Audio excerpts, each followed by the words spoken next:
যাদের মহিলা সম্পর্কে এরকম ধ্যান ধারণা, তারা আশা করেন কি করে যে মায়েরা তাদের কথা চিন্তা করবেন? বিজেপির সঙ্গে ডাবল ইঞ্জিন হওয়ার কোনো প্রশ্নই ওঠে না, কারণ আদর্শগত জায়গা থেকে বিজেপি উত্তর মেরুতে থাকলে আমরা দক্ষিণ মেরুতে অবস্থান করি। যারা বাঙালি বিদ্বেষী তাদের সঙ্গে কোনোভাবেই সমঝোতা নয়।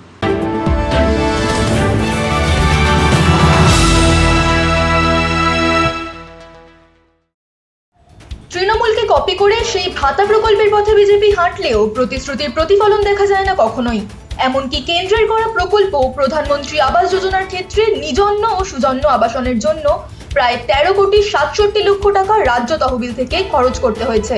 তাহলে কি বিজেপির শুধুই মুখের মারিতম জগৎ? এদিকে তৃণমূল সরকারের লক্ষ্মীর ভান্ডার এখন বাংলার রাজনীতির কেন্দ্রবিন্দু।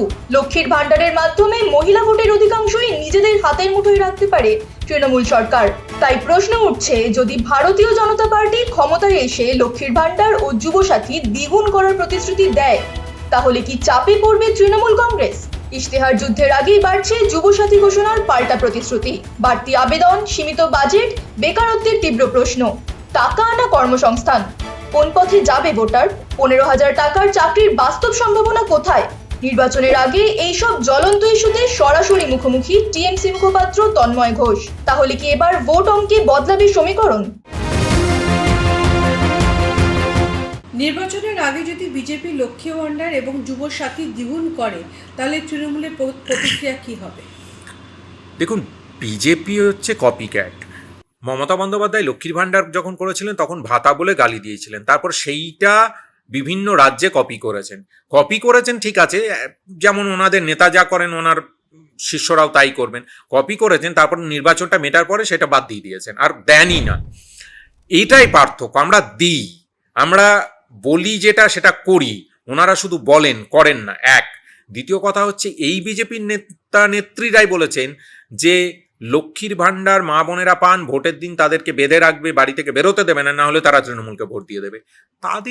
যাদের মহিলা সম্পর্কে এরকম ধ্যান ধারণা, তারা আশা করেন কি করে যে মায়েরা তাদের কথা চিন্তা করবেন? যদি বিজেপি ইশতেহার আপনার চেয়ে আগে আসে, তাহলে আপনি কি নারী ও যুবদের জন্য বিজেপির প্রতিশ্রুত পরিমাণের সাথে মিল পাবেন? না, ওনাদের প্রতিশ্রুতিটা তো শুধু প্রতিশ্রুতিই থাকে। আমাদের সীমিত সাধ্যের মধ্যে যতটা চেষ্টা আমরা করছি সেটা করে দেখাচ্ছি। আবাস যোজনার টাকা দেওয়া হয়নি, আমরা আবাস যোজনার টাকা, বাংলার বাড়িতে টাকা দিয়েছি। 100 দিনের কাজের টাকা বন্ধ করে দিয়েছে, আমরা সেটাও দেওয়ার চেষ্টা করেছি। 2 লক্ষ কোটি টাকা জল জীবন মিশনের টাকা দেয়নি, আমরা সেই টাকা দেওয়ার চেষ্টা করেছি। অর্থাৎ কেন্দ্রীয় সরকার আমাদের টাকা নিয়ে চলে যাচ্ছে, লুট করছে এবং সেই টাকা ফেরত দিচ্ছে না। তা সত্ত্বেও আমরা আমাদের মতো দেওয়ার চেষ্টা করছি। আমরা লক্ষ্মীর ভান্ডার 2,21,00,000 মায়েরা লক্ষ্মীর ভান্ডার পেয়েছেন। ওনারা তথ্য দিয়ে বলুন না যে কত মানুষকে কি দিয়েছেন। কিছুই দেননি। ওনারা বলেছেন 15 লক্ষ টাকা ঢুকবে, মাননীয় প্রধানমন্ত্রী 1 টাকাও এখনো পাইনি। ওনারা বলেছিলেন 2 কোটি করে চাকরি হবে, অথচ গত 44 বছরে সব থেকে বেকারত্বের হার বেশি। এই যে বেকারত্ব নিয়ে বারবার প্রশ্ন তোলেন যে পশ্চিমবাংলায় কাজ নেই, তাহলে পশ্চিমবাংলায় বেকারত্বের হার 3.6%, সেখানে জাতীয় গড় হচ্ছে 4.8%, তার মানে 1.2% পশ্চিমবাংলায় কম। তাহলে কিভাবে আপনারা বলছেন? মানে আপনাদের কাজ হচ্ছে সবসময় মিথ্যা মিথ্যা মিথ্যা। এই গোয়ে বলিও কায়দায় মানুষকে একদিন বোকা বানানো যায়, 2 দিন বোকা বানানো যায়, কিন্তু 3 দিন পরে গিয়ে মানুষ সঠিকটা কিন্তু বেছে নেন। তো বাংলার মানুষকে বোকা বানানো সম্ভব নয়। বাংলার মানুষ জানেন কোনটা সত্যি কোনটা মিথ্যা। সরকার যে বাজেট দিয়েছে তার চেয়ে যুবসাথীর জন্য আরও অনেক বেশি আবেদন জমা পড়েছে। যারা যুবসাথী পাবেন না তাদের সরকার কিভাবে শান্ত করবে? শান্ত অশান্ত করার কিছু নেই। একটা প্রকল্প চালু করা হয়েছে, সেই প্রকল্প চালু হয়ে গেছে। এবার যারা আবেদন করেছেন আস্তে আস্তে তাদেরটা করা হবে। একবারেই তো হচ্ছে না। যেমন লক্ষ্মীর ভান্ডার প্রথমে দেওয়া হয়েছে, তারপর আস্তে আস্তে সবাইকেই দেওয়া হয়েছে। যুবসাথীতেও একইভাবে যারা এখন করছেন তাদেরকেও ধীরে ধীরে সবাইকেই অ্যাকোমোডেট করা হবে। এখানে কেউ বাদ যাওয়ার তো প্রশ্ন নেই। সেটাই বললাম যে বিজেপিতে প্রথমে বলা হয় সবাইকে দেওয়া হবে, তারপরে বলা হয় এত ইনকাম হলে দেওয়া হবে না, তারপরে বলা হয় যে এদেরকে দেওয়াই হবে না। আমরা সেই পদ্ধতিতে যাই না। আমরা যখন বলেছি দেওয়া হবে তখন সকলকে দেওয়া হবে। সকলকে নিশ্চিন্ত করছি আপনাদের মাধ্যমে। সকলে যারা আবেদন করেছেন তাদের প্রত্যেকের আবেদন গ্রাহ্য করা হবে এবং আপনারা নিশ্চিতভাবে আপনাদের হকের টাকা, আপনাদের অধিকারের টাকা আপনারা পাবেন। তৃণমূল ক্ষমতা এলে কিভাবে স্থায়ীভাবে বেকারত্বের সমস্যা সমাধান করবেন আপনারা? তৃণমূল চেষ্টা করছে একসঙ্গে দুদিকে কাজ করার। একদিকে মানে ডিমান্ড বেস ইকোনমি জেনারেট করে সেখান থেকে যাতে জব ক্রিয়েশন করা যায়।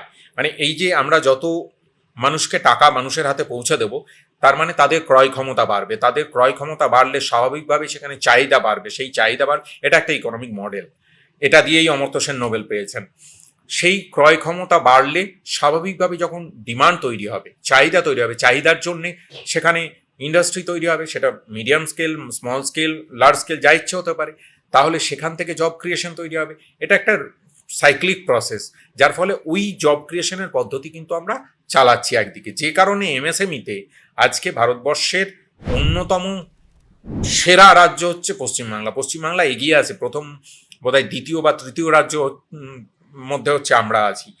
ট্যুরিজমে আমরা ভারতবর্ষে 1 নম্বরে। এগুলো কেন্দ্রের সরকারের তথ্য, আমাদের তথ্য নয়। তো সুতরাং এমন নয়, ও যারা দেখাচ্ছেন ওটা রাজনৈতিকভাবে জাস্ট অপপ্রচার করার জন্যে এইভাবে দেখাচ্ছেন। আমরা যথেষ্টভাবে মূলধনী খাতেও ব্যয় করছি, অর্থাৎ ইনফ্রাস্ট্রাকচার ডেভেলপমেন্টেও ব্যয় করছি। সেখান থেকেও ইনফ্রাস্ট্রাকচার ডেভেলপমেন্টের জন্যে জব ক্রিয়েশন হবে, আবার একদিকে এই ডিমান্ড ক্রিয়েশন করেও জব ক্রিয়েশন হবে। তো দুটো দিক থেকেই আমরা কিন্তু আগামী দিনে জব ক্রিয়েশনের চেষ্টা করছি। সাক্ষাৎকারের শেষ প্রশ্নে আসবো। হাইপোথেটিক্যালি স্পিকিং, কালকের দিনে তৃণমূল এককভাবে সরকার গঠন করতে পারলো না, তাহলে কি দুটো প্রশ্ন আমার। এক, আমরা কি ডাবল ইঞ্জিন সরকার দেখব বাংলায়? সেকেন্ড, হুমায়ুন কবিরের মতন দলেদের থেকে কি সমর্থন নিয়ে সরকার গঠন করবে তৃণমূল?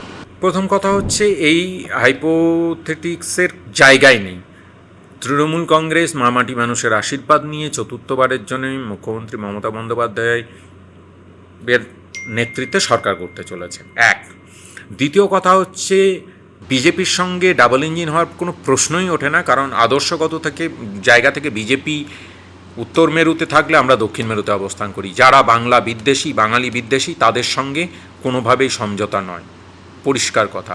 আর বাকি কোনো সম্ভাবনাই নেই। সুতরাং এটার একটাই উত্তর, আমরা নির্বাচন হবে, নির্বাচনে আপনারা আমাদের পাশে থাকবেন, মানুষ আমাদের আশীর্বাদ করবেন সেই আশা রাখি, এবং নির্বাচন পরবর্তীকালে আমরা সরকার কিভাবে চলবে সেই নিয়ে আপনাদের সঙ্গে আলাপ আলোচনায় আসবো।